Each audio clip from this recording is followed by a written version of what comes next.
Bonjour, je suis ravie de te rejoindre sur mon podcast transformé pour l'occasion en voyage estival. Alors aujourd'hui, je reçois un multipassionné dans le domaine du marketing et je vais donc te présenter Frédéric Canvet. Alors, il est une référence dans le domaine B2B avec entre autres son site conseilmarketing.com et ses 2 livres sur les bots et le growth hacking. Mais il n'est pas que ça. Il jongle avec brio entre son job de salarié plein temps et son side project, sa vie de famille, et accompagne parfois ses clients à sortir de leur zone de confort.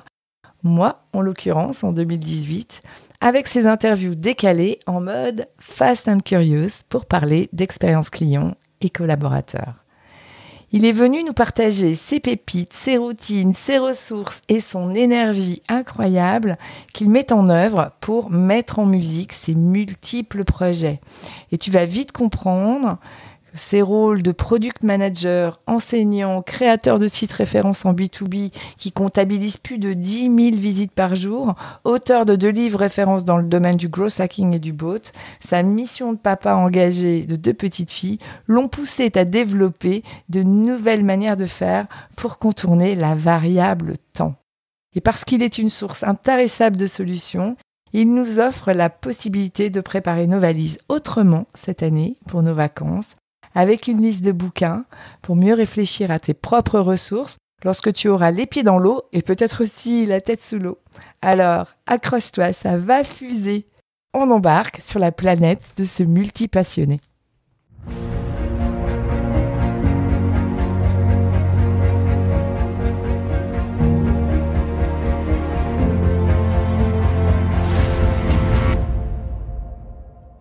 Bonjour, je suis Sophie, plus connue sous le nom d'Elastic Girl. Je suis marketeur et coach certifié. Mon super pouvoir est d'accompagner les personnalités atypiques à développer un environnement écologique pour exprimer leur singularité et retrouver toute leur puissance de création. Si aujourd'hui ton parcours professionnel ressemble plus à des montagnes russes qu'à une croisière sur le Nil, rejoins-moi tous les lundis sur ce podcast. Viens t'inspirer des parcours de héros pour designer ta propre quête dans un environnement qui te ressemble. Et si tu es à la recherche de pépites, de retours d'expérience de mentors et d'une bonne dose de décalage, tu es au bon endroit. Alors c'est parti, on embarque pour ta nouvelle aventure.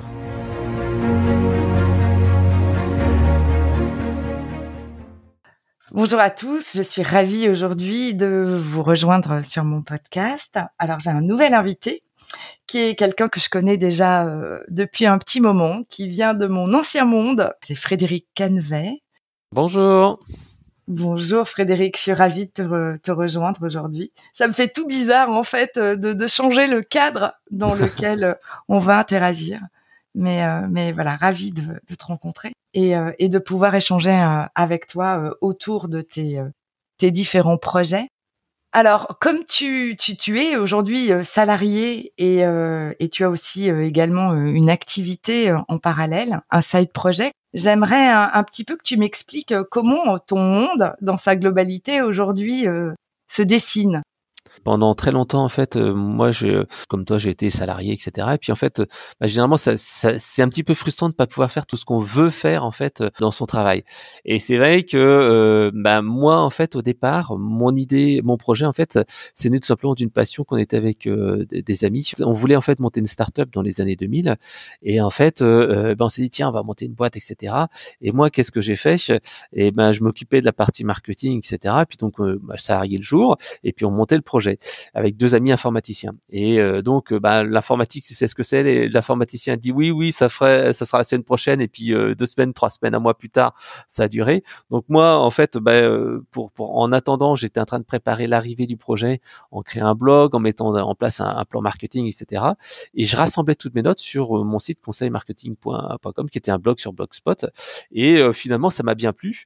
Et comme je suis pas très sportif ni doué de mes mains, je me suis dit, bah tiens, finalement, ça me plaît beaucoup, comme ça, de partager mes connaissances. Et finalement, au lieu de faire du sport, au lieu de faire de la musique ou d'autres choses, et ben en fait, ma passion, c'est devenu de tenir un blog et tenir mon site. Et donc, comme toi, en fait, le marketing, c'est souvent practice what you preach. Donc, en fait, essaye de faire ce que tu dis et dire ce que tu fais. Et ben en fait, j'ai commencé à utiliser mon blog en tant que laboratoire de mes connaissances marketing. Tu vois, par exemple, quand on organisait un salon, je disais bah tiens voilà mes bonnes pratiques pour organiser un salon. Ensuite, quand on faisait pourquoi on utilise un CRM, j'expliquais pourquoi il faut utiliser un CRM, etc. Et quand tu passes après le next step en disant bon tu dis ce que tu fais, etc. Tu partages des bonnes pratiques et tu dis mais normalement, le marketing, tu dis, faut monétiser, faut que tu aies des clients, faut que tu aies un persona.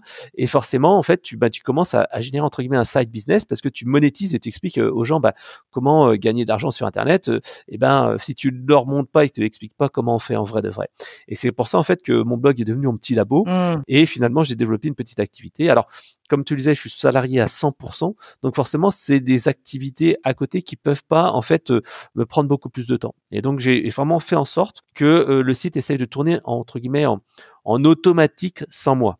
Donc, j'ai mis en place pas mal de process et qui me permettent, en fait, de faire en sorte que j'ai un travail quotidien qui est comme relativement important. Je pense avoir 1 heure par jour minimum de travail quotidien, peut-être 2 heures ou 3 heures le week-end. Ce qui fait beaucoup quand même pour une passion. Si tu faisais du jogging ou de l'athlétisme ou de la salle de sport, si ta femme te disait ouais je fais 3 heures le week-end et puis tous les soirs 1 heure de sport, elle dirait non mais arrête un peu, occupe-toi un petit peu des mômes. Mais donc voilà, c'est ça la limite en fait généralement de ce genre de side project, c'est qu'en fait tes journées ne font que 24 heures et justement il faut à un moment donné écouter son corps aussi, écouter sa santé et se dire voilà finalement soit j'essaye d'automatiser les choses, soit je réduis les choses, soit je gère des priorités. Et ça a été vraiment mon gros challenge quand j'ai eu mes 2 filles, puisque autant quand t'as pas d'enfant, tu peux quand même gérer, tes soirées sont relativement simples, quand t'as des mômes, tes soirées qui sont un peu plus compliquées. Et donc c'est pour ça que j'ai essayé de avoir des activités qui vont être relativement simples. Donc par exemple la publication de contenu, maintenant je me suis limité à un seul blog alors qu'avant j'en avais 4-5 et grosso modo 1 ou 2 articles par semaine et si possible des articles parfois que je ne rédige pas moi-même grâce au système des interviews ou des articles invités, mais encore une fois je suis un peu sélectif là-dessus parce qu'il faut vraiment faire attention à ça. De l'autre côté, essayer d'automatiser ce qui n'est pas forcément nécessaire. Et là, par exemple, j'ai fait appel à une assistante offshore qui s'appelle Sabrina. Ça fait maintenant 4 ans qu'elle travaille pour moi à mi-temps. Et donc, en fait, je lui confie des missions que j'ai pas le temps de faire. Et donc, j'essaye d'organiser mon site internet pour faire cela. Par exemple, sur mon site, il y a un chat. Mais c'est un chat offline, c'est-à-dire que les gens peuvent laisser un message, mais ils peuvent pas discuter en live. Et j'ai mis à mon assistante une FAQ de 80 pages. Et donc, elle répond aux questions les plus simples et les plus compliquées. En fait, elle me les envoie derrière. Ce qui me permet quand même de créer du relationnel, de répondre aux gens sans pour autant y passer des heures. Après, bien entendu, ça a ses limites parce qu'elle n'est pas capable d'avoir l'expertise marketing. Mais voilà.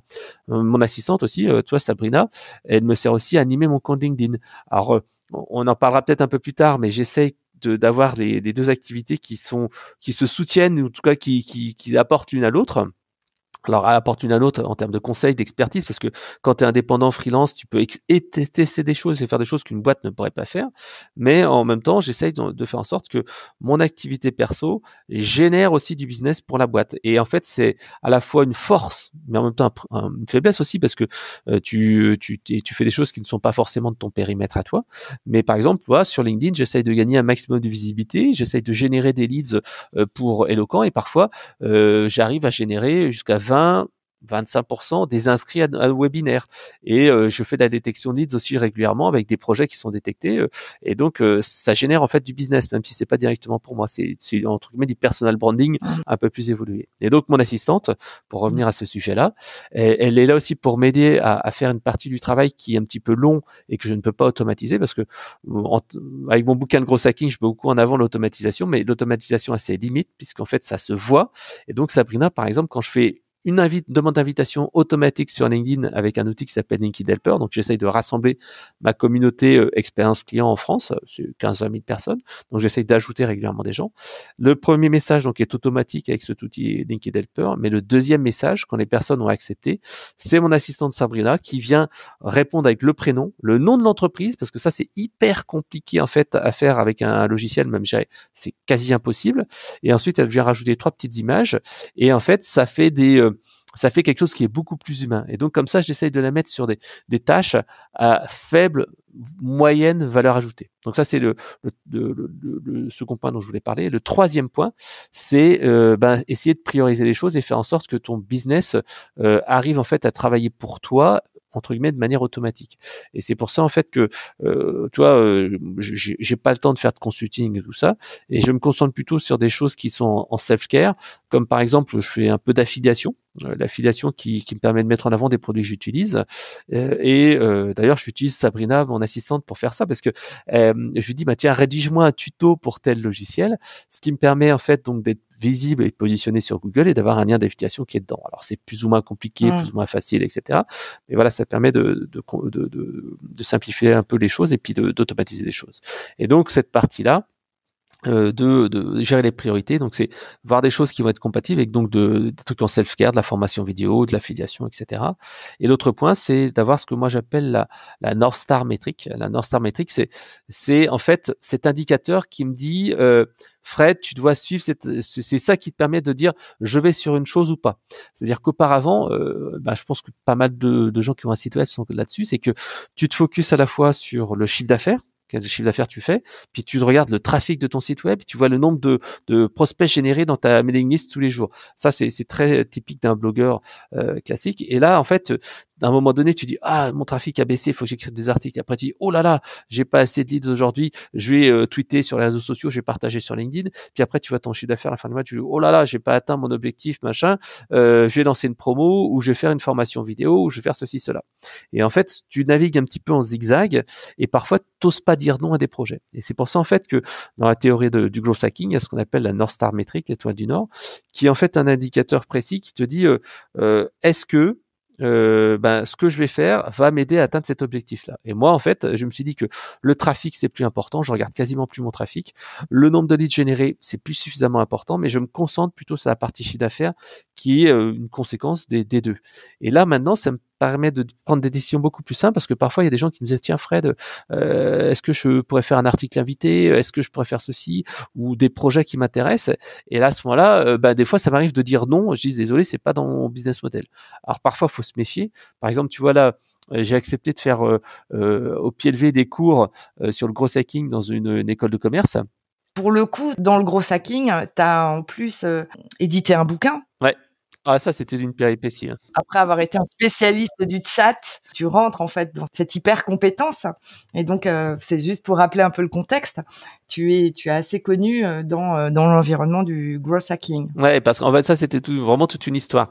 En fait, ce qui s'est passé, c'est que à l'époque, donc il y a Duno qui m'a contacté pour parler blogging, parce qu'en fait, c'est mon site internet qui ramène beaucoup de visibilité. Et c'est vrai que moi, j'invite tout le temps. Quel que soit le secteur d'activité, les personnes qui ont vraiment l'envie de créer un blog, créer une présence sur LinkedIn, créer une présence sur TikTok, etc. Puisqu'en fait, c'est comme un vrai plus, et ça permet de travailler sa marque personnelle et sa visibilité. Parce que moi, je le dis de plus en plus, on va arriver dans un système de starification que l'on retrouve en fait dans le domaine de la musique. C'est-à-dire que avec la visibilité qu'accordent les réseaux sociaux, avec les médias sociaux, quand tu penses en fait à un prestataire, ou même maintenant avec un salarié, tu vas vers une shortlist. Tu vas taper, par exemple, si tu cherches un prestataire, tu tapes dans Google, quel est le prestataire pour les enquêtes de satisfaction, voilà, et tu vois qui sort. Tu peux demander à ton réseau, et ton réseau va dire les enquêtes de satisfaction, ah ouais, je pense à ci, à ça. Et là, de plus en plus, tu vas arriver à la même chose pour les personnes. Hein. C'est-à-dire que quand un recruteur va aller rechercher un spécialiste du marketing, et en fait, il va souvent aller taper dans LinkedIn et il va voir qui tombe dans les premiers. Il va dire, ah ouais, tiens, tel secteur d'activité. Là, voilà, il va faire des annuaires et il va faire des entreprises concurrentes. Et si tu as la visibilité, eh ben, en fait, tu vas passer devant.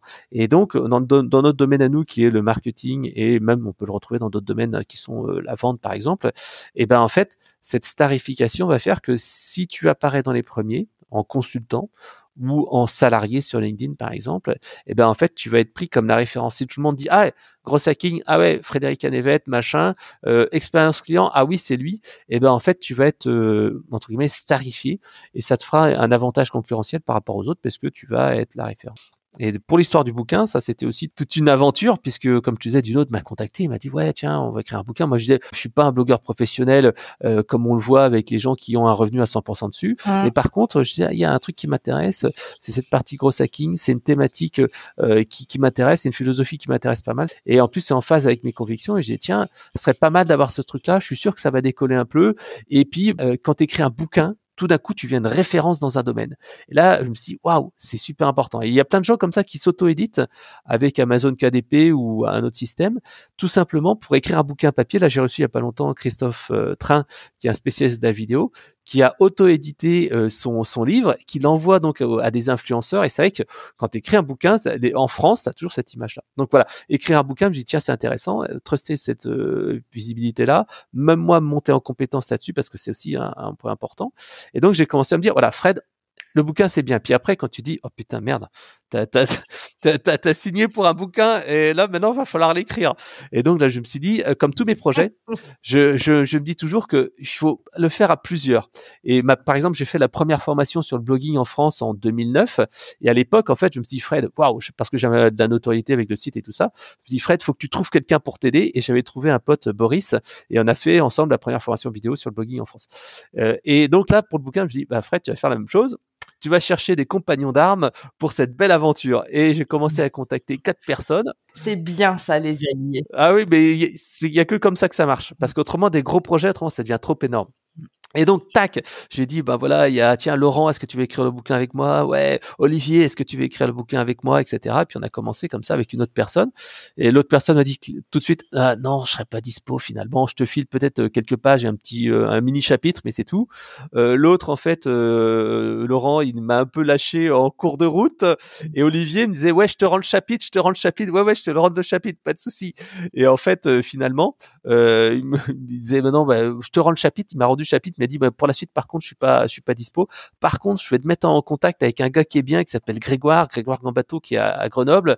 Et tu vas voir, vous allez pouvoir écrire un bouquin ensemble. Et c'est vrai que Grégoire, là, je lui ai dit, bah, tiens, il me manque 2-3 chapitres, est-ce que tu veux t'en occuper? On s'est jamais vu. On a tout fait ça par Google Docs à distance. Moi, j'avais juste fait le planning détaillé sur Excel et tac, on a écrit le bouquin et on s'est rencontrés après la sortie. Puis Grégoire, après, il a explosé totalement en visibilité puisqu'il a monté Germinal, qui était une boîte en fait de gros hacking et je crois qu'ils sont arrivés à plusieurs millions d'euros, une dizaine, vingtaine même plus, 20 ou 30 salariés. Bref, il a vraiment cartonné, même sur LinkedIn, il a vraiment explosé les trucs. C'est quelqu'un qui est super brillant, qui est vraiment un ingénieur et qui a une mentalité d'ingénieur. Moi, je suis pas forcément cette mentalité assez carrée parce qu'il faut tout, hein. Mais lui, il est très carré, très analytique. D'accord. Et il a vraiment cartonné ça. Et juste pour finir la petite anecdote, donc là, ce bouquin est sorti, on a la deuxième édition, on a fait 5000, 6000 ventes, ce qui est pas trop mal pour un bouquin technique. Là, après, donc, j'ai écrit un bouquin aussi sur les bots. Et là, en fait, c'était justement pour servir mon truc chez Eloquent. Parce que c'est clair que quand tu écris un bouquin dans un domaine d'activité, tu deviens la référence. Et c'est vrai que j'ai dit à Duno, tiens, j'ai une petite idée, écrire un bouquin sur les bots. En plus, les bots marketing, c'est génial. Et là, je suis reparti aussi sur le même système en me disant, tiens, je vais le faire en commun. Et je devais faire ça avec un collègue de bureau, mais qui m'a quitté et donc qui m'a juste donné quelques trames. Et je devais coécrire avec une autre personne qui était aussi consultante. Et elle m'a dit, elle a écrit 2-3 chapitres et puis elle m'a dit, non, finalement, je veux pas apparaître dans le truc. Et je me suis retrouvé à écrire le bouquin quasi tout seul. Et là, justement, c'est là que j'ai appris le pouvoir de la routine. Et c'est vrai que pour moi, c'est quelque chose qui est vraiment important, le pouvoir des routines, parce que quand j'ai écrit mon autre bouquin, souvent, je me prenais en fait des heures. C'est-à-dire que je prenais une après-midi, je prenais un truc, je disais à ma femme et aux enfants, laissez-moi tranquille, là, j'écris le bouquin pendant 3 heures, et tu te rends compte que t'es pas super efficace. Et c'est pour ça qu'il vaut mieux travailler, et c'est ce que j'ai fait pour ce bouquin-là, en me disant, tiens, je vais travailler tous les 2 jours, une demi-heure, 45 minutes à la pause déj, et là, bam, ça a vraiment fait des résultats, parce que t'es en temps limité, tu as une période et en fait, c'est là que tu es vraiment le plus efficace et tu es vraiment, c'est pas vraiment de la méthode Pomodoro, mais quand tu sais que tu as 45 minutes pour faire un truc et tu es en train d'écrire et tu le sors et quand tu as un plan détaillé, ça va assez vite et puis tu arrives à peu près à avoir un truc cohérent et finalement, je l'ai écrit dans les temps. Voilà. Ah, génial, génial. Alors, tu vis plein d'aventures, hein. Ça, c'est clair que tu es ouvert, tu as tes chakras ouverts. Et donc, ce que je vois, c'est qu'il y a beaucoup de choses que tu mets en place qui sont d'abord issues sûrement de ta curiosité naturelle dans les différents domaines techniques. Quand tu fais quelque chose, tu rentres pleinement dedans. Aussi, ta vraie capacité à aller chercher des ressources, que ça soit pour écrire un bouquin ou pour gérer ton flux de demandes ou d'informations avec ton assistante. Donc ça, c'est vraiment génial. Mais tu étais quand même en hyperactivité, hein, j'ai envie de dire. Hein. Il y a beaucoup de choses qui se passent autour de toi. Quel est finalement, que ça soit dans ton job, hein, ou que ça soit dans ton side project, qui, on l'a bien compris, nourrit aussi ton job de salarié. Je pense que c'est quand même une condition importante, hein, pour avoir une écologie un peu sympa. Mais finalement, dans le fond, qu'est-ce qui fait que à chaque fois tu sautes sur ces occasions? Qu'est-ce qui nourrit ça? C'est quoi vraiment le défi? Alors ça, c'est un excellent sujet. Voilà. Alors en fait, c'est très vrai et en fait, c'est quelque chose qui était inconscient chez moi. Et en fait, depuis 2018, ça va faire 4 ans, je pense. En fait, j'ai tous les mois, en fait, une conversation avec Raphaël, qui est en fait, entre guillemets, mon coach. C'est-à-dire qu'en fait, si le problème quand tu es indépendant ou même tu as une petite activité, tu es souvent un petit peu en solo et tu prends pas de recul. Et donc c'est vrai que il y a 4 ans de ça, il y a Raphaël qui m'a dit parce que lui aussi il a un projet et il m'a dit tiens, je crois qu'on a tous les deux un projet, on voudrait faire des trucs. Est-ce que tu voudrais qu'on discute une fois tous les mois et qu'on se donne nos conseils, qu'on se fasse un feedback? Raphaël, c'est un entrepreneur aussi qui est dans le même domaine que C'est un toi? entrepreneur. Dans un autre domaine. En fait, il est plutôt dans la vente. En fait, c'est un ancien directeur commercial qui va lancer un projet, hein, même à temps complet. Et donc, en fait, il avait besoin, en tout cas, de mes connaissances du web. Et lui, par contre, il a vachement de connaissances sur la vente. Il a vraiment de connaissances sur la motivation. C'est quelqu'un de très cartésien. Et voilà. Donc, il me disait, tiens, ce serait pas mal qu'on échange ensemble. Moi, je peux t'apporter ça. Toi, tu peux m'apporter ça. Au début, j'étais un petit peu, bon, ouais, pourquoi pas, on va tester. Et en fait, ça fait 4 ans qu'on se voit comme ça, 1h30, une fois par mois le midi. Et en fait, on discute un petit peu de nos priorités. Et au fil du temps, on a passé sur des choses de plus en plus personnelles parce qu'on se rend compte que la technique, c'est vrai, mais c'est ce qu'il y a derrière, qui est le plus important. Et c'est vrai que c'est ces échanges-là qui m'ont fait me rendre compte en fait que finalement, tout ce que je fais en fait, c'est plutôt du personnel et c'est peut-être lié en fait à mon histoire personnelle en se disant tiens j'aime bien aider les autres. Et parfois il me disait Raphaël mais fais pas trop de choses parce que apprends à dire non. Et c'est vrai que tu as des personnalités comme ça qui sont altruistes. C'est vrai ça fera écho à Frédéric Zacal de Care2Care qui disait que un centre de contact, tu as différentes personnalités. Tu as des gens qui sont, entre guillemets, des procéduriers, et puis tu as des gens qui sont les gens qui veulent aider. Et c'est vrai que moi, bizarrement, j'aime bien aider les gens, j'aime bien rendre service, et il faut que je fasse attention à ça, parce que justement, il me disait à l'époque, dans une des premières réunions qu'on avait fait ensemble, il m'a dit, des personnes comme toi, en fait, réussissent le mieux quand elles sont avec une personne qui ne les exploite pas et qui les aide. Et par contre, c'est les personnes les plus malheureuses du monde quand elles sont avec des gens qui les exploitent et qui les exploitent jusqu'au bout de la corde parce qu'il y a un aspect reconnaissance et par contre l'autre en fait elle est juste en exploitation. Et il me disait allez fais attention à ça. C'est vrai que faut chercher en fait quel est son ressort et son moteur. Et c'est de faire aussi confiance à son intuition pour aller se connecter avec des personnes qui nous ressemblent, qui ont finalement les mêmes valeurs et les mêmes modes de fonctionnement. Tu te débrouilles pas mal hein, sur ce thème-là, je crois, hein, quand même. Ouais, mais faut essayer de trouver les personnes qui sont en phase avec toi. Après, Ouais. j'aurais en mémoire en fait aussi une personne, bon alors je donnerai pas son nom, mais qui est en fait un blogueur et c'est vrai qu'il avait exactement la même philosophie que moi et on avait cette philosophie, tiens, on est là pour aider les gens, etc. Et donc il avait son activité de coaching et c'est vrai que il disait mais là je suis là pour aider les gens, pour leur faire obtenir des résultats, je suis pas là pour les arnaquer, etc. Et il disait ouais je suis pas comme les autres coachs qui facturent 10 000 balles pour une prestation, moi je suis vraiment là pour accompagner.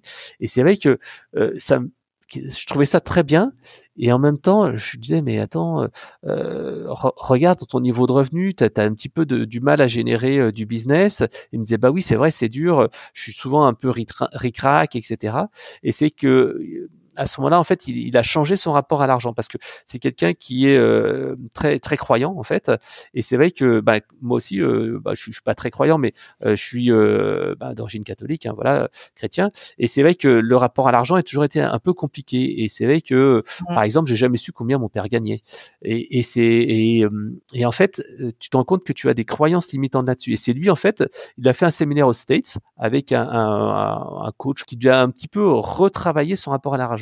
Donc il est allé aux States et ça l'a, en fait, entre guillemets, «ouvert ses chakras» et c'est vrai que là, il s'est dit: «Mais non, Mmh. mais finalement, Mmh. gagner de l'argent, si tu aides les gens, c'est bien». Et donc, en fait, grâce à ça, ce qu'il a fait, c'est qu'en fait, il a revu un petit peu son programme, il a revu son truc. Et moi aussi, pareil, tu vois, j'ai un bouquin que j'ai lu que je recommande à tout le monde, surtout les personnes qui ont un petit problème avec le rapport à l'argent. C'est Esprit millionnaire. C'est Mmh. Harvey Eker ou je sais pas quoi.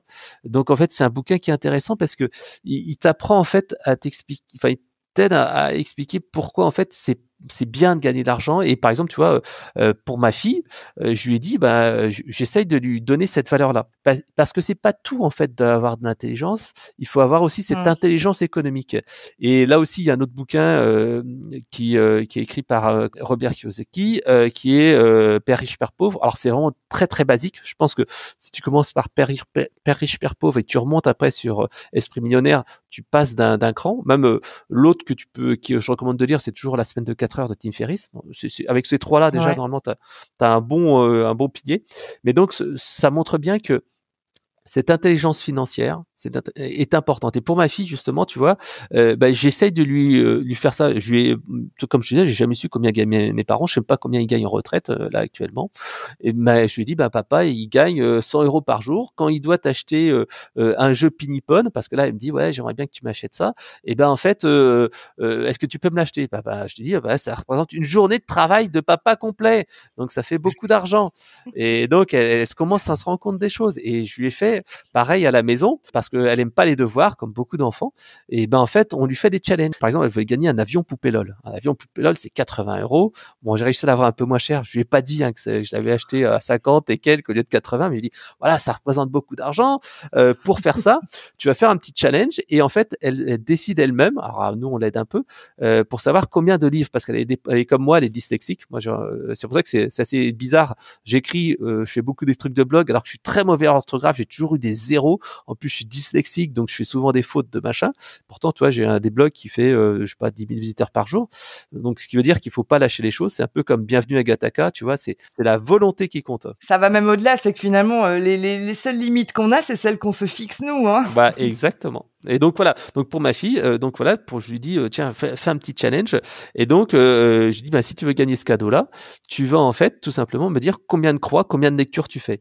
Et là elle veut une maison Pinipon et je dis bah ok on va l'acheter. On l'achète sur le bon coin. On essaye d'être un peu raisonnable et d'avoir un tarif raisonnable aussi et d'être un peu éco-responsable. Et on dit bah voilà combien de croix ça fait cette maison Pinipon. Et elle me dit ah allez 30 croix. Je dis ok bah 30 croix, un petit livre ça vaut une croix. Et là, je veux absolument qu'elle fasse l'Alilo, qui est un truc d'école en fait en ligne. Et j'ai dit, ok, si tu fais l'Alilo avec ta sœur, tu redémarres un programme l'Alilo avec ta sœur, tu as le droit à 5 croix si vous faites 1 heure. Et là, elle me dit, ah, 5 croix, j'aime pas faire les devoirs et tout ça. Si, je t'aiderai et tout ça. Et tu feras la maîtresse avec ta sœur. Et donc, tu vois, j'essaie comme ça de la motiver. Et ça, c'est important parce que il y a un des critères en fait du succès. Il y a une étude comme ça américaine qui est sortie et ils ont fait des études sur les personnes qui réussissaient dans la vie. Et ils disaient que les personnes qui réussissent dans la vie, c'est ceux qui arrivent à faire une récompense différée. C'est-à-dire qu'ils ont comparé les gens qui étaient dans une salle avec des chips. C'était pas des marshmallows, la capacité d'un enfant à réussir, entre sa capacité à gérer la gratification immédiate et la gratification différée, c'est ça?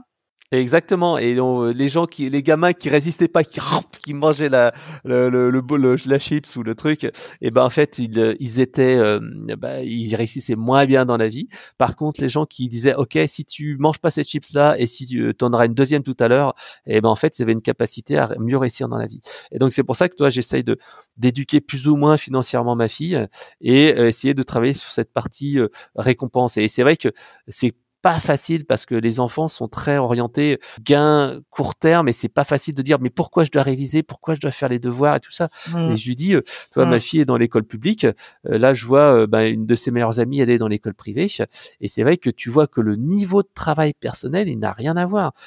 Son amie elle a 1 heure de travail, donc elle est en CE1, 1 heure de travail tous les jours. Ma fille, elle a 10 minutes. Et je lui disais, mais faut que tu fasses du travail personnel parce que rends-toi compte que Isor, ton ami, finalement, 1 heure tous les jours pendant 5 jours, ça fait 5 heures, ça fait une journée de travail en plus. Donc elle travaille une journée de plus que toi d'apprentissage. En plus, le fait d'écouter et de travailler toi-même, ça n'a rien à voir.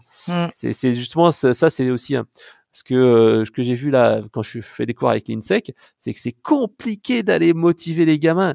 Pourtant, toi, c'est des masters, toi, c'est des gens qui sont, c'est des gamins, enfin c'est plus des gamins d'ailleurs, qui sont des professionnels, ils sont en alternance, etc. Et motiver des gens, des fois, tu fais ton discours et t'es obligé de les solliciter régulièrement. Moi, je ne faisais jamais ça quand j'étais élève. Très régulièrement, je suis allez, alors à vous, un exemple dans votre entreprise et tout ça, et toi, est-ce que ça te parle, machin, et tu dois animer les gens non-stop, et c'est vraiment dur, et c'est un changement qu'il y a véritablement dans l'éducation, et c'est pour ça que moi j'essaye de créer un petit peu cet effet waouh aussi. Ça c'est un peu aussi mon cheval de bataille. Par exemple, tu vois, lors du premier cours que j'ai avec eux, pour essayer de les réveiller un peu. Donc, quand on est à distance, je les interroge un petit peu au hasard. Pour le premier cours, en fait, je leur fais gagner un de mes bouquins. Je leur dis, bon, allez, on rejoint un groupe WhatsApp où on va pouvoir échanger. Et ensuite, je leur dis, bah, tiens, le premier qui a rejoint, après, 3-4 slides plus tard, je dis, alors, qui a rejoint le premier de groupe WhatsApp? Bon, tu recevras un livre dédicacé. Ah, c'est génial. J'adore. Et est-ce que finalement, c'est parce que tu as appris ton side project à arriver à mettre de la valeur dans ce que tu faisais avec le cœur? Ah oui, c'est l'enthousiasme. C'est ça qui. Alors, c'est pour ça en fait que, comme je le disais, moi, quand je travaille sur mon blog, c'est plus une passion. Ouais. Je vois pas le temps passer, et c'est vrai que tu t'en rends compte quand tu fais quelque chose que t'aimes, parce que tu lances le truc et tu vois pas le temps passer. Et c'est vraiment intéressant. Le flow. Le flow, exactement, parce que tu lances ton truc et puis ça se déroule tout seul. Quand tu es obligé de te dire, allez, tiens, je cherche une distraction, je vais aller checker mes mails, ou je vais aller sur YouTube, ou je vais sur les réseaux sociaux, tu dis, ah non, c'est pas forcément ce que tu aimes le plus. Voilà. Ouais, bien sûr. Le tout après, c'est souvent d'essayer de passer de ce side project à un temps complet. Et c'est vrai que pour l'instant, moi, on me pose tout le temps la question, pourquoi tu l'as pas fait? C'est vrai que là, encore une fois, tu as à la fois comment dire, l'origine, enfin ta personnalité même, et ton environnement familial, etc., etc. Et moi je m'en rends compte après, a posteriori, justement en discutant avec Raphaël, parce que de plus en plus, comme je lui disais, Raphaël, tu en connais plus que moi, que ma femme et que mes parents, parce qu'on a discuté de plus de choses entre guillemets personnelles. Et c'est vrai que il y a un moment donné, il faut savoir se dire où on peut aller, où on peut stopper sur cet aspect passion, et d'essayer de transformer ça soit en business ou pas. Et donc ça a un impact, enfin il y a plusieurs faits qui peuvent impacter ça. Comme je disais, c'est ta personnalité. Moi je dis toujours, j'ai écrit un article comme ça qui est tout le monde n'est pas fait pour être entrepreneur. Non, c'est clair. Bah oui, parce que tout le monde me disait, mais pourquoi tu montes pas ta boîte? Et par exemple, toi, moi j'ai un ancien collègue qui s'appelle Ludovic Girondon. Il a écrit un bouquin qui s'appelle La Dream Team. Il est coach en management, pour faire du management. Donc tu vois, Ludovic, c'était donc un de mes collègues. On travaillait chez Sage. Et donc il était product manager comme moi, et il allait démissionner pour aller vers un autre boulot, et il s'est dit, bah tiens Fred, est-ce que tu peux me montrer comment créer un blog, comment faire des trucs et tout ça? Je dis, bah ouais, si tu veux, et puis on fait ça le midi, voilà, moi ça me prend pas beaucoup de temps. Et donc je commençais à lui montrer des trucs, et avec son copain Fabien, ils ont monté un site qui s'appelle Paris Zigzag, et donc en fait il avait gardé ça en side project aussi, sauf qu'au bout d'un moment dans sa boîte il s'est dit, je m'emmerde, moi ce qui m'intéresse c'est cette boîte là, il a tout laissé tomber, il a monté son truc Paris Zigzag. Bon, voilà, ça a duré quelques années. Ils ont été jusqu'à une dizaine de personnes, grosso modo. Ensuite, ils ont revendu. Il est revenu salarié. Je crois que c'est dans le réseau Entreprendre ou quelque chose comme ça. Puis il a écrit ce bouquin, La Dream Team. Et en fait, il s'est rendu compte que ça a été un méga succès. Et donc, il s'est relancé encore en entrepreneur. Pourquoi? Parce que Ludovic aime le risque. Et je dis toujours, si tu veux être entrepreneur et que tu n'aimes pas le risque, ça va être compliqué parce que être entrepreneur, justement, c'est miser et pas savoir combien tu vas gagner à la fin du mois. Et un indice, c'est comment tu places ton argent. Si tu me places tout ton argent sur le livret A, sur le compte bancaire en disant « Ouh là là, je veux surtout pas prendre de risques », là, à ce moment-là, ça va être compliqué d'être entrepreneur. Donc, c'est sous cet aspect personnel, risque, passion, etc. Et l'autre point, en fait, c'est la partie familiale. Familiale, si t'es dans une famille où tout le monde est salarié, et forcément tu te dis mais est-ce que ça vaut le coup de prendre le risque? Attention, tu prends un risque là-dessus, ta retraite, ton machin, tout ça. Moi j'ai de la chance, mes parents étaient à la fois salariés et aussi ma mère était commerçante et mon père l'aidait pendant l'été. Donc quelque part, tu vois, tu reproduis l'histoire. Généralement, tu reproduis l'histoire de tes parents et c'est dans Esprit millionnaire qui dit ça. C'est que généralement, tu as une culture financière. Oui, disons que, enfin, au-delà de la culture financière, il y a aussi le fait que quand tu pars dans une aventure, quand tu pars dans l'inconnu, il faut que tu poses quand même quelques jalons. Et c'est vrai que ton environnement, quand tu as des parents qui ont été salariés, des parents qui ont été entrepreneurs, ça fait partie des jalons sur lesquels potentiellement tu peux t'appuyer, même si évidemment, et ça tu nous en as fait une jolie démonstration, il y a plein de gens autour qu'on peut aller chercher pour aller s'enrichir et trouver quelques jalons qui sont quelque part rassurants. Donc on n'est pas dans une comment dire, on se jette pas dans le vide, dans un total inconnu. Ouais. À nous de créer notre, comme on le fait aussi en entreprise, hein. Quand tu prends un poste, tu vas aller créer aussi avec les différentes équipes avec lesquelles tu as besoin d'interagir, quelques relations pour pouvoir avancer avec eux en même temps que tu grandis dans l'entreprise, hein. Les mécanismes sont assez proches. Il y a un excellent bouquin là-dessus, c'est 90 jours pour réussir sa prise de poste. Alors ça marche très bien pour une prise de poste interne mais également externe. Par exemple, tu vois, moi j'ai évolué chez Locan, j'ai pris de nouvelles responsabilités sur la gestion du marketing opérationnel, le CRM et tout ça. Et c'est vrai qu'à ce moment-là, je me suis dit bah tiens, bon, je vais écouter ce bouquin audio. Moi je suis très fan des bouquins audio sur Audible et j'ai écouté ce bouquin et c'est vrai que même un simple changement de poste, tu dis ouais, c'est vraiment important. Et quand j'ai eu Léona qui est ma stagiaire cette année, c'est vrai que ce bouquin-là m'a dit ah ouais Fred, faut que tu te donnes un fil rouge, faut que ceci cela. Donc ça ouais, le fil rouge, c'est bien. J'aime aussi un autre bouquin. Ouais, j'aime bien aussi un autre bouquin qui s'appelle le Manager Minute. C'est le nouveau Manager Minute. C'est un bouquin qui est pas très long. C'est vraiment un mini guide. Ken Blanchard et John Spencer Johnson qui ont fait ça, et en fait c'est un petit livre en fait qui donne un petit peu quelques petites bases sur le management. C'est pas très évolué, mais c'est assez intéressant parce qu'en fait il te raconte en fait ça sous la forme d'une histoire. Il te raconte comme ça l'histoire d'un gars qui cherche comment devenir le meilleur manager du monde. Et en fait il interroge du monde et finalement il va voir quelqu'un et tout ça, et c'est raconté en forme de storytelling. Comme un autre bouquin qui est vraiment très bien, qui est Ne coupez pas la poire en deux de Voss, comment il s'appelle, un négociateur du FBI, donc oui. Ne coupez pas la poire en deux. C'est un bon bouquin. Donc oui, c'est Chris Voss et Tal Raz, et en fait c'est un petit bouquin qui te donne en fait les bases de la négociation. Et pour tous ceux qui veulent négocier un salaire ou peu importe, ce petit bouquin là vous aidera à plus négocier contre vous-même. Et alors toi pour le coup, de quoi tu aurais besoin aujourd'hui pour avancer dans ton monde? Alors peut-être en mode side project ou pas. C'est quoi le défi que tu as sur les prochains mois ou la prochaine année? Alors les défis, les projets, j'en ai toujours plein la tête, et en fait j'ai des to-do list qui sont assez importantes. Mon problème souvent c'est de prioriser les choses et surtout de savoir ce qui aura le plus d'impact, parce qu'en fait le marketing comme le web ou comme être entrepreneur, c'est illimité. Tu peux avoir tellement de choses à faire et tu peux être occupé à faire des choses. Le but c'est d'avoir de la véritable efficacité, quelque chose qui va vraiment donner des impacts maximum. Et c'est pour ça justement que le bouquin Gros Hacking est intéressant. C'est cette fameuse méthode AR où tu analyses en fait le cycle des ventes et tu vois où ça va pas, et c'est où tu dois améliorer les choses en priorité.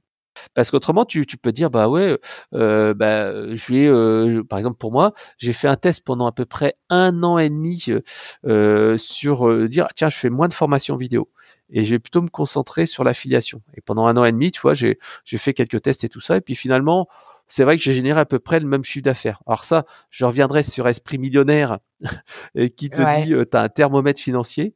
Et en fait, le fait d'être tout le temps sur le même chiffre d'affaires ou le même salaire, c'est que justement, tu as un thermomètre financier et qu'il faut que tu changes ce thermomètre.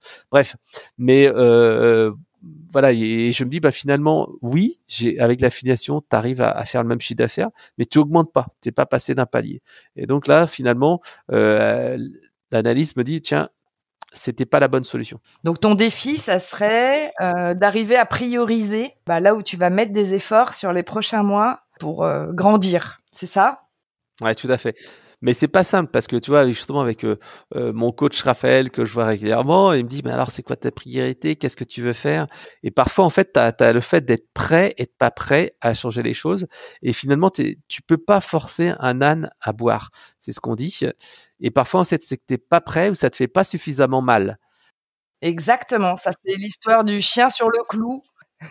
Ouais, oui, c'est toi qui le disais dans ton dernier post.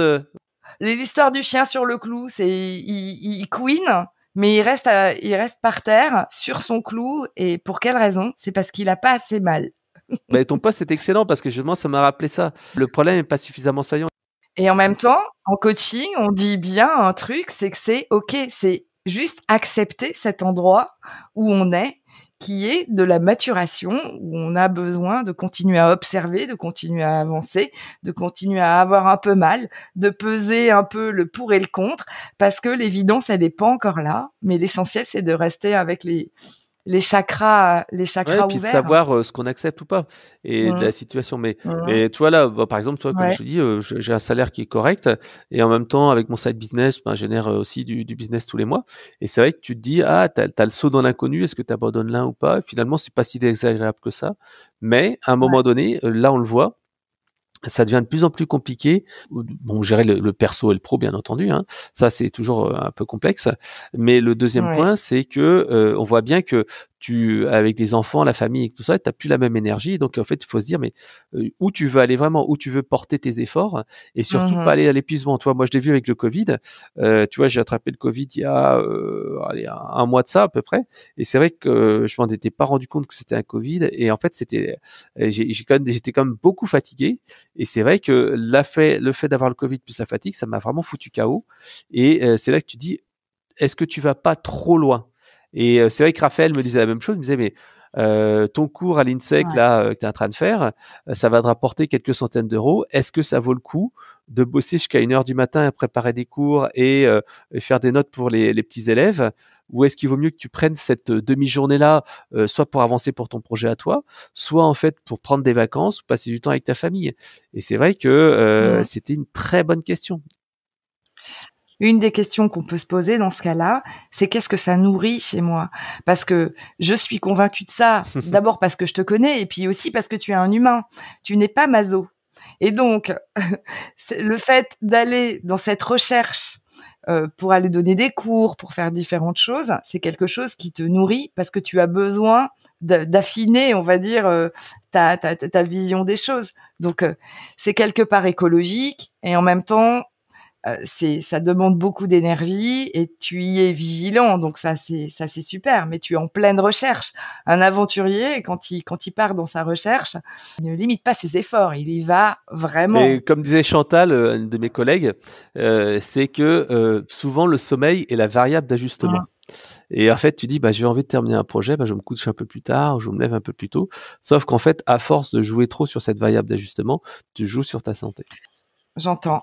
Alors pour le coup, on va aller explorer quelque chose en parallèle. J'imagine que créatif comme tu es, connecté, à plein de choses comme tu as peut-être, des héros, des gens qui t'inspirent émotionnellement vraiment? Alors Jean-Marc Jancovici, c'est en fait un prof doit être à l'école des mines ou je ne sais quoi. Et en fait, c'est quelqu'un en fait qui fait de la prospective sur l'évolution de la société, en particulier la partie énergétique. Et donc en fait, c'est lui qui nous dit ben voilà, on va en fait aller vers une décroissance. Et c'est vrai que c'est des choses qui m'inspirent beaucoup parce que ce qu'il disait depuis des années commence à arriver maintenant avec on voit la crise du gaz russe, avec on voit le réchauffement climatique, etc. Et c'est vrai que là, tu vois, je vais l'interviewer, je sais que je vais Ah, l'interviewer parce génial. que c'est quelqu'un, je pense, qui est en anticipation. Il a un blog et il dit, il a un site et il dit, je réponds à toutes les demandes. Ça peut durer longtemps parce que j'ai pas de secrétaire, je me déplace pas en avion parce que justement il essaie d'être éco-responsable. Et je lui ai envoyé là un email cet été en disant, Jean-Marc, si tu veux, je te paye 1 000 euros pour discuter avec moi une demi-heure sur le marketing et la décroissance parce que je pense que on va devoir aller là-dessus et pour l'instant personne n'en parle. Le marketing, des ventes, tout est sur la croissance. Alors, c'est marrant parce que quand je t'écoute, tu me fais spontanément penser à Indiana Jones. Parce que Indiana Jones, finalement, de part aussi son histoire personnelle et le fait qu'il a choisi le même job que son père, il a choisi aussi de mener d'autres quêtes et il a parallélisé ces deux mondes en étant par monts et par vaux. Ouais, c'est vrai que j'avais pas pensé. Et tiens, pour le coup, si Indiana Jones était juste à côté de toi et que il t'apprenait à faire quelque chose, qu'est-ce que tu lui demanderais de t'apprendre? Ce que j'aime bien avec Indiana Jones, c'est son sens un petit peu de l'humour, du défi, et on va bien, c'est aller à l'essentiel. Et on revient sur cette technique de gros hacking, c'est, tu vois, dans la scène où, tu sais, à un moment donné, il est dans un souk Ouais. et il y a un mec avec un sabre qui lui fait Ouais. et en fait, Indiana Jones, clac, paf, il sort son fusil. C'était une scène qui était improvisée d'ailleurs, je crois. Ça n'a pas été pris au scénario au départ, et ça montre bien cet esprit-là. C'est que il faut pas aller à chaque fois chercher la complexité, mais il faut se dire aller à l'essentiel. Qu'est-ce qui va apporter de l'efficacité maximale? Et ça, justement, c'était cette philosophie du gros hacking. Et si je pouvais lui donner une question, c'est quel est le sens de la vie en fait? Ça serait plutôt là-dessus. C'est pourquoi courir? Parce que c'est vrai que moi, je suis comme ça. Je suis quelqu'un qui parfois, et c'est vrai qu'il y a pas mal d'amis qui me disent tu cours de trop, tu vas tout de suite. Et c'est vrai que c'est mon défaut à moi. Des fois, je vais trop vite, et parfois c'est ralentir un petit peu. Mais quelque part, c'est une nature, c'est une force. Tu vois, moi, c'est un peu ma mission, hein. C'est l'alignement professionnel, c'est de trouver ce juste équilibre entre ce qui fait vraiment sens pour toi et ce pourquoi tu es dans le flow, versus dans quel environnement je le fais, mais l'environnement au sens large. C'est-à-dire quels sont les types de personnes? Est-ce que c'est une entreprise? Est-ce que c'est une start-up? Est-ce que c'est du stand-alone en étant auto-entrepreneur? C'est finalement quels sont les facteurs clés qui vont servir ma mission pour vraiment garder ma colonne vertébrale, tu vois? Et quand on est multipassionné, c'est compliqué d'identifier sa colonne vertébrale, hein, parce que on est un peu des aliens. Hein. On a bien vu, Ouais. Frédéric, que tu étais un alien. Justement, quand tu es recruté comme ça, souvent ça peut faire peur ou ça peut servir. Par exemple, moi, à chaque fois, en fait, c'est vrai que c'est pour ça aussi que je me suis jamais lancé, c'est que à chaque fois, en fait, il y a quelqu'un qui vient me chercher, qui me dit, hey Fred, viens, on a un super projet, et forcément, tu dis, bon, ok, j'y vais, et puis une entreprise foutra tout le temps quelqu'un à full time. Et ce qui est vrai, hein, parce que quelqu'un qui est mercenaire, t'as pas la main dessus. Donc être comme ça te permet donc d'être passionné ou d'avoir une expertise, ça te permet d'être recommandé, mais quelque part ça peut faire peur. Il y a des gens parfois qui m'ont dit non mais Fred, on préfère pas travailler avec toi parce que t'as trop de passion, enfin tu as une activité trop débordante à côté. On a peur que tu ne travailles pas à 100% engagé pour nous. Et ça m'est arrivé aussi en interne d'avoir des gens qui ont peur, ils me disaient mais tu vas nous bouffer le marketing parce que tu connais trop le marketing digital et toi tu es product manager et tu vas te mêler des choses que qui ne te regardent pas. Et donc pour le coup, qu'est-ce qu'on peut te souhaiter pour ta prochaine ou tes prochaines aventures? Ça serait quoi ton souhait ultime? Déjà de bonnes vacances, hein, ça va être bien, mais comme Ouais. je dis souvent avec ma femme, les vacances, ça va être des vacances studieuses, c'est-à-dire que en fait, ça c'est quelque chose qui m'a aussi qui m'a appris, c'est que j'essaye désormais de passer du temps avec ma famille. C'est-à-dire que j'ai fixé comme des règles qui étaient avant 21h, ben je reste avec mes filles. Quand on est à table, j'essaye de pas regarder mon téléphone le plus possible. Et pendant les vacances, j'essaye, dans la mesure du possible, d'être pendant la journée tout le temps avec mes filles et ma femme et tout ça pour pas vraiment pour avoir de l'attention. En fait, c'est l'attention qui est. Mais parfois, c'est pas facile parce que tu penses à des choses et puis voilà. Mais bon, bref, voilà. Et là, dans les projets, c'est ce que je voulais faire. Je voulais écrire un autre bouquin avec Dunaud, mais on n'a pas réussi à se mettre. Pas avec Dunaud d'ailleurs, c'est avec mon éditrice qui est passée chez Erol, je me souviens bien. On a essayé de trouver une idée de bouquin, mais bon. Là, pas trop. Et j'aimerais bien faire un bouquin audio parce que je suis un fan des bouquins audio sur Audible et je pense que c'est un excellent moyen d'apprendre parce qu'autrement, moi, j'ai plus le temps de lire parce que j'ai un temps de travail, un temps de transport qui est d'une demi-heure et donc en fait, en une demi-heure, t'as pas le temps de lire le temps que tu arrives, tu te machines, etc. Et donc j'aimerais bien faire un bouquin audio. Et il faut que je vois parce que c'est pas simple de trouver le sujet et surtout je peux pas faire un sujet qui est déjà chez un autre éditeur. Donc un livre audio, j'aimerais bien le faire. Voilà. Ou un podcast, pourquoi pas. Projets. Oui, mais c'est plus facile déjà. Ah bah oui, c'est accessible le podcast. Et puis c'est ta chaîne, donc tu fais ce que tu veux. T'es pas tributaire d'une ligne éditoriale. C'est toi la ligne éditoriale, donc tu fais ce que tu veux.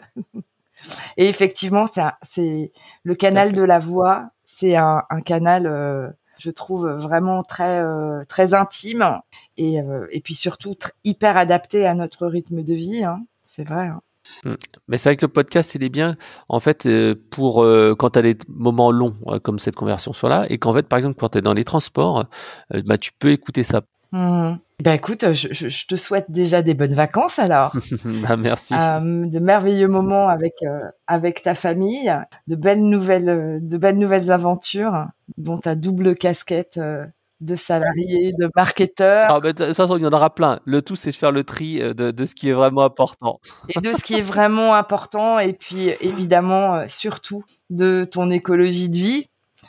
Qui te permettra aussi de garder ton côté créatif. Mais bon, la chance que tu as, c'est que tu as toi-même développé tes propres outils pour pouvoir prioriser là où tu as envie de mettre de l'énergie et là où ça fonctionne. Mais je crois beaucoup en fait aux routines et à l'effet cumulé.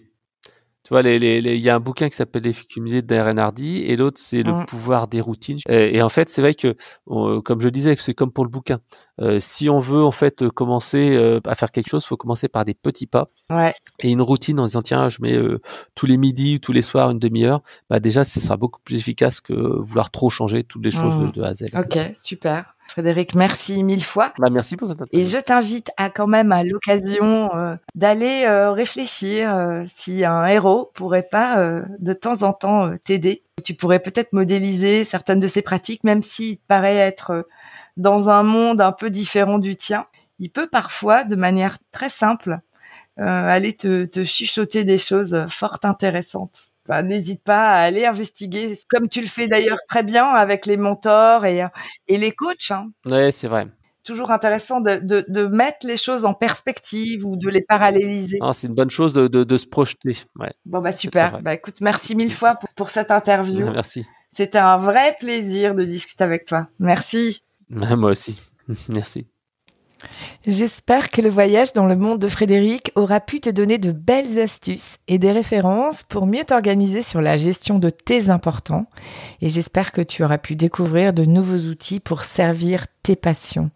Je te mettrai dans le descriptif de cet épisode toutes les références des bouquins ainsi que les liens vers le monde de Frédéric Canvet. Et si tu as dans ton cercle proche de multipassionnés en mode brasse coulée, des personnes en recherche de ressources pour vivre une vie qui leur ressemble, n'hésite pas une seconde à leur proposer de me rejoindre sur ce podcast. Je serai ravie de faire grandir ma communauté pour cette fabuleuse cause de l'inspiration professionnelle. Alors merci pour ton écoute et prends bien soin de ton environnement pour nourrir ta passion et à lundi.